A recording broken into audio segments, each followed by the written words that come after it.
All right, so this is part 2 of the polynomials video. I want to go ahead and get this before, so that you have this as well. So we'll just do this real quickly. Sorry I had to do 2 parts, but class started earlier.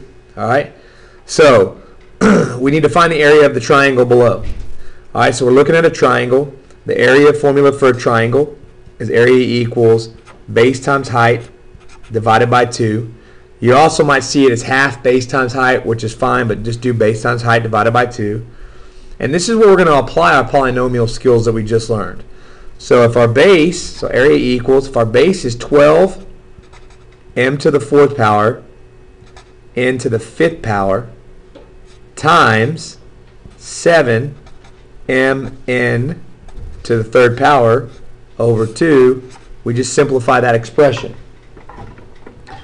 So A equals 12 times 7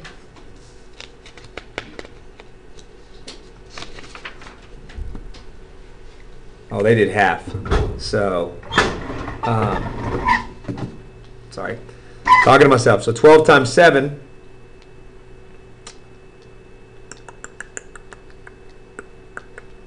is 84, m to the 5th, n to the 8th.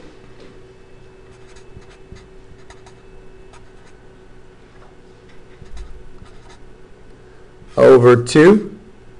And now I can simplify right here between 84 and 2. Okay, so then you simplify there again, and this actually is area equals 42 m to the 5th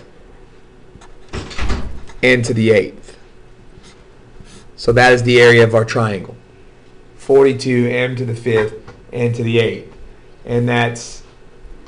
And that is using our polynomials. Again, that was multiplying 2 monomials and then dividing by another monomial. Okay? All right, now, example 12, or number 12, it says the perimeter of the triangle below, it's giving you the perimeter. It equals 13x squared minus 14x plus 8. What expression can be used to represent the length of the third side? Okay, so if you remember, perimeter is adding up all the sides. This side plus this side plus this side. If you add those up, then you get the perimeter. So what I need to do then, in order to find the perimeter, if this was like 5 and 6. Connor Butchin, if you're in the building, you need to come to the counseling office now. Connor, come to the counseling office. If this was 5 and 6, what I would need to do is add these together, add 5 plus 6, and then subtract whatever that answer is from the actual perimeter. But now I'm dealing with polynomials. So the first thing I want to do is add my 2 sides. So 17x minus 5 plus 4x squared plus 3x. Okay? If you go back to what we talked about earlier, look at the sign here in the middle. Okay, that sign in the middle tells us that we're adding, so all we have to do is drop the parentheses and combine like terms. Again, you start with your highest degree term, which is the square, so you're going to put 4x squared. Okay, there's no other square term. Now I combine my 17x and my 3x, so it's 4x squared plus 20x. Those cancel, and then my last term is that naked number, that constant, minus 5.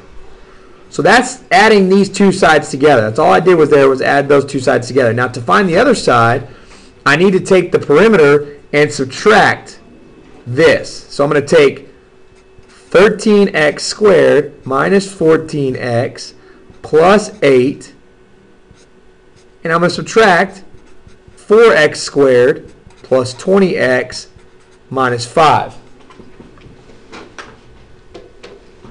Okay?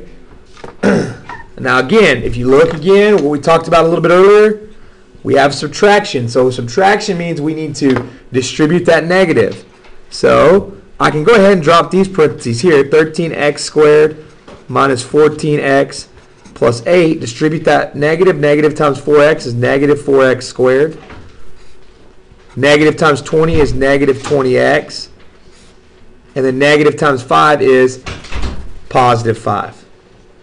And now I have to do is start with my highest degree and start combining like terms. So 13x squared minus 4x squared okay, is 9x squared.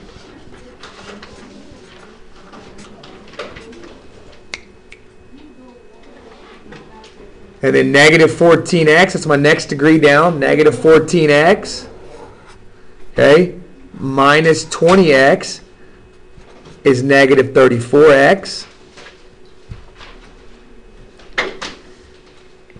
And I'm done with those. And then 8 plus 5 is 13, positive 13. So the third length, the side of that third side right here is 9x squared minus 34x plus 13. That's the length of that third side. Again, this is algebra, so it's not going to be pretty all the time. It is what it is. That's just an expression that represents that side. It's a simplified expression. It's as low as it can go. All right, finally it says, write the ratio of the area of a circle to the area of a square in simplest form. Okay, well, the ratio means take the area of the circle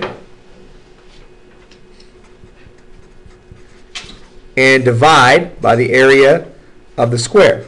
That's what ratio is, division. Well, the area of a circle is found by saying pi r squared. That's the area of a circle. Now, to find the area of a square, you would multiply length times width. Well, in this case, this is, if this portion right here is r, and we know the radius is halfway of the circle, this is r, that means this is r. So the side here is 2r. Well, to find the area of a square, you can do length times width, or you can do side square. That's another way to find the area of a square. And so what I'm going to do here is the area of the square is 2r squared. Just a little easier to write it. Okay? So then if I simplify this, I have pi r squared divided by, I've got to take that 2 and distribute that exponent 2. So 2 squared is 4r squared. If I continue to simplify this, r squared and r squared will cancel each other out. So that'll leave me with pi over 4. So the area of a square, the ratio of the area of a circle to the ratio of the area of the square is pi over 4. That kind of incorporates some geometric concepts in there as well. All right, that's pretty much it for pondering, or for polynomials. Basically, you need to come in with this tomorrow. We'll do an activity tomorrow. A lot of this is review. We've done this before. This shouldn't be too terrible to pick up and to get started with. If you have any questions, please make sure you come see me in the morning for tutoring.